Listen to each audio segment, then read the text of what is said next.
नमस्कार। मध्यस्थता पुराने ज़माने में जब कभी भी परिवारों में, मित्रों में या अन्यथा कोई भी झगड़ा या विवाद उत्पन्न होता था, तब हमारे पंच निर्णय देते थे और उनका निर्णय मान्य होता था। पंच इस बात का ध्यान रखते थे कि बीच के रास्ते के माध्यम से पक्षकारों के मध्य सारा मामला सुलझ जाए। लेकिन धीरे धीरे हमारी संस्कृति बदली, परिवेश बदला, लोग बदले, लोगों की मानसिकताएं बदली और बदल गए हमारे सिद्धांत भी। इन्हीं के चलते न्यायालयों में प्रकरणों में लगातार बढ़ोतरी हो रही है।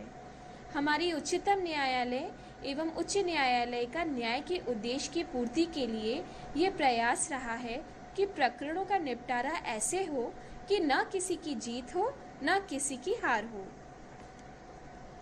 इस छोटी सी फिल्म के द्वारा जिला विधिक सेवा प्राधिकरण बैकुंठपुर का ये प्रयास है कि आप सबको पता चले कि वैकल्पिक समस्या विवाद निराकरण का प्रभावी उपाय मध्यस्थता के माध्यम से विवाद निराकरण संभव हो सकता है एवं जिन कारणों से विवाद उत्पन्न हुआ है उसका जड़ से भी खात्मा हो सकता है।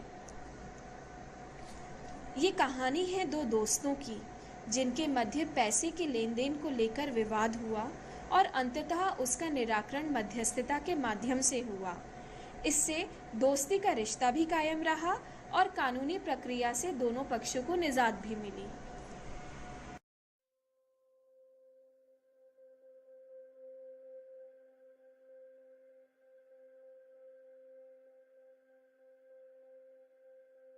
महिपाल, उदास बैठे हो? आज ऑफिस भी नहीं आए? बहुत परेशानी है यार। दिन भर काम करता हूँ लेकिन तनख्वाह नहीं के बराबर है। बड़ी मुश्किल में मेरी बहन की शादी तय हुई है। शादी में कम से कम 2 लाख रुपए तक का खर्चा आएगा।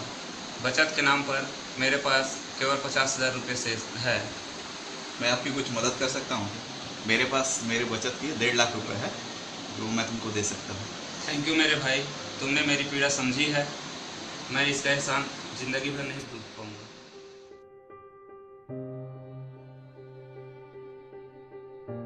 आओ तिरकी। ये 1.5 लाख रुपए है, हमारी बहन की शादी अच्छे से होगी। थैंक यू मेरे भाई, मैं आपका एहसान जिंदगी भर नहीं भूलूंगा।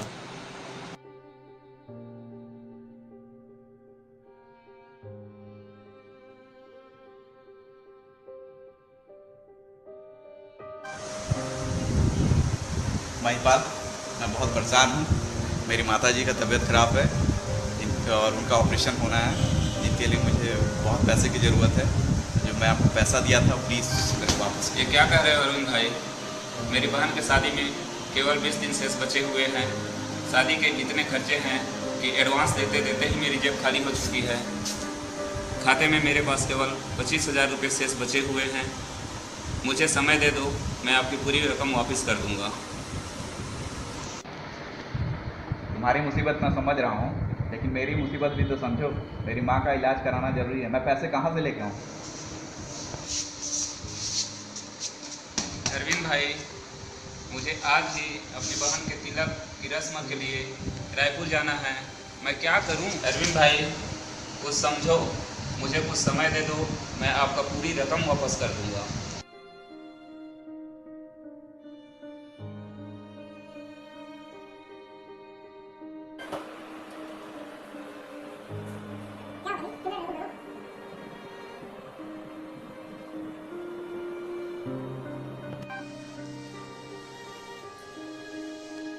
अच्छा, तिरकी पहले आप यहाँ बैठिए।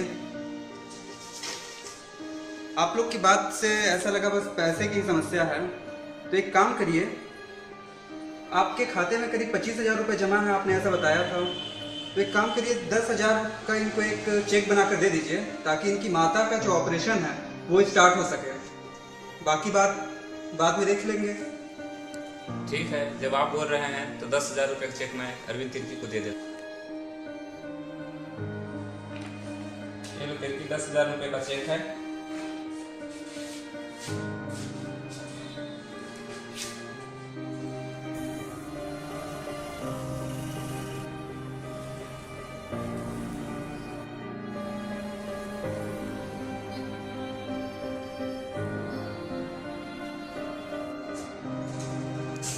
क्या हुआ भांजे? उदास क्यों है? तबीयत ठीक है ना? इलाज के लिए पैसे जमा करा दिए? मामा ये देखिए, महिपाल को मैं मैं महिपाल को पैसा दिया था, 10,000 रुपये का चेक दिया जो बाउंस हो गया। मामा मैं बहुत नुकसान हूँ, बताइए क्या करूँ। भांजा उदास मत हो, हम महिपाल को लीगल नोटिस भेजेंगे। कानून तुम्हारे साथ है। महिपाल का पता बताओ।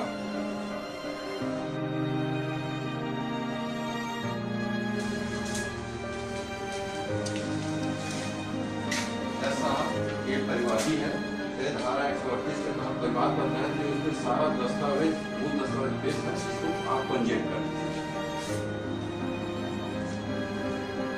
आपके सभी दस्तावेज समय में हैं, इनको पंजीबद्ध करने का आदेश करता हूँ। प्रकरण में 3/7/2016 की तिथि दी जा रही है।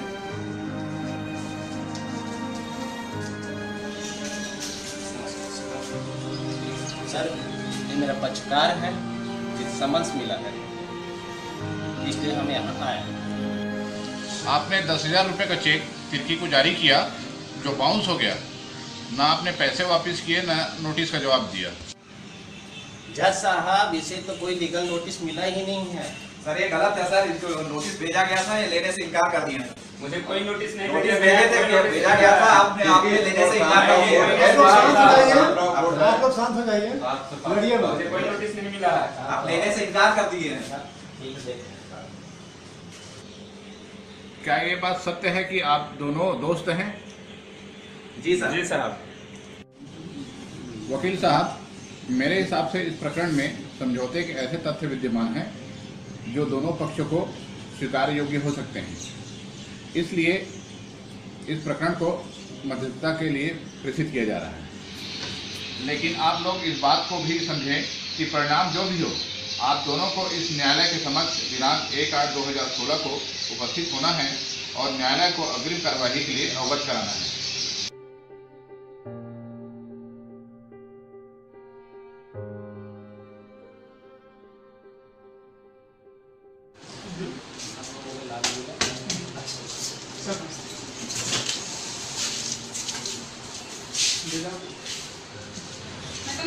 साहब, कोर्ट ने मध्यस्थता के लिए केस भिजवाया है। अच्छा।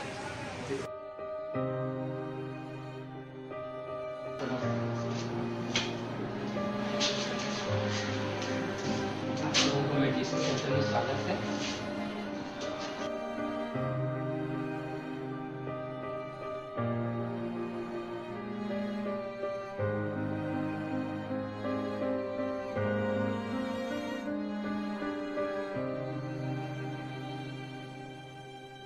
मेडिसिन सेंटर में स्वागत है। मैं अपना परिचय बता दूं, मैं आरपी कुशवाहा अधिवक्ता, Baikunthpur, mediator, medicine centre Baikunthpur. मुझे आप लोगों के केस के बारे में मेडिसिन के लिए भेजा गया है। इसके पहले कि आप लोगों से मैं कुछ पूछूं, आप लोगों का परिचय चाहूँगा।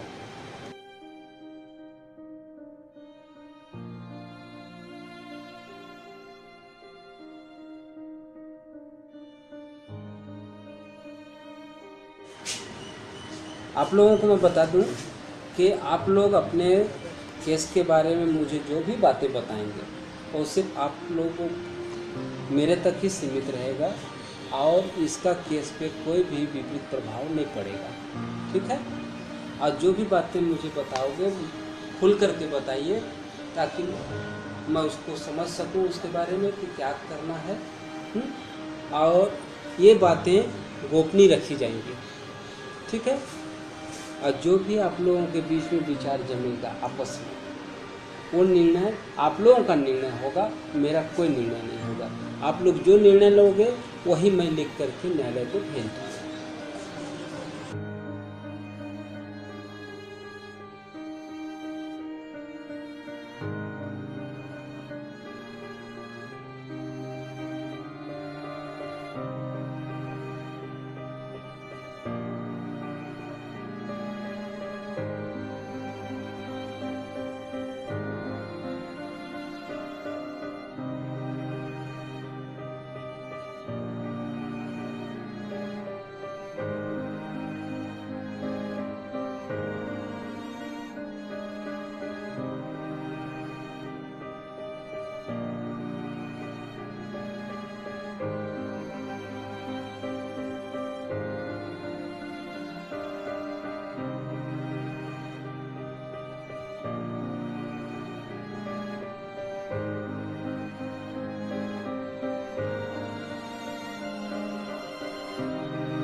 समझौता हो गया? जज साहब, हमारा आपस में समझौता हो गया है। वाकई में मध्यस्थता के माध्यम से हम दोनों दोस्तों को आपस में बात करने का मौका मिला। वाकई में हम दोनों की गलती नहीं थी। परिस्थितियां ऐसी बनी कि हम दोनों के बीच में गलत फहमियाँ उत्पन्न हो गई, लेकिन मध्यस्थता के माध्यम से हम दोनों का गलत फहमियाँ दूर हो गई है, उसका निदान हो गया। यही तो मध्यस्थता का कमाल है, ना किसी की जीत ना किसी की हार। आपके प्रकरण में कोई फैसला नहीं हुआ है, बल्कि न्याय संगत और उपयुक्त परिस्थितियों का निराकरण हुआ है। और देखिए कि आपको कोर्ट की ठीक है जज साहब, आपने हमें मध्यस्थता के लिए भेजा, इसके लिए आपको धन्यवाद। तो देखा आप सबने भाइयों, इस प्रकार दो दोस्तों के रिश्तों को मध्यस्थता ने परस्पर संजो दिया।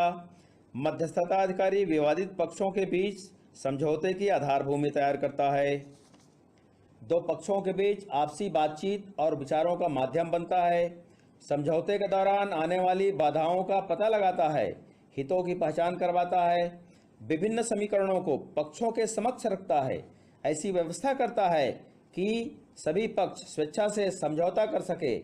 यही है कमाल मध्यस्थता का, ना किसी की जीत ना किसी की हार।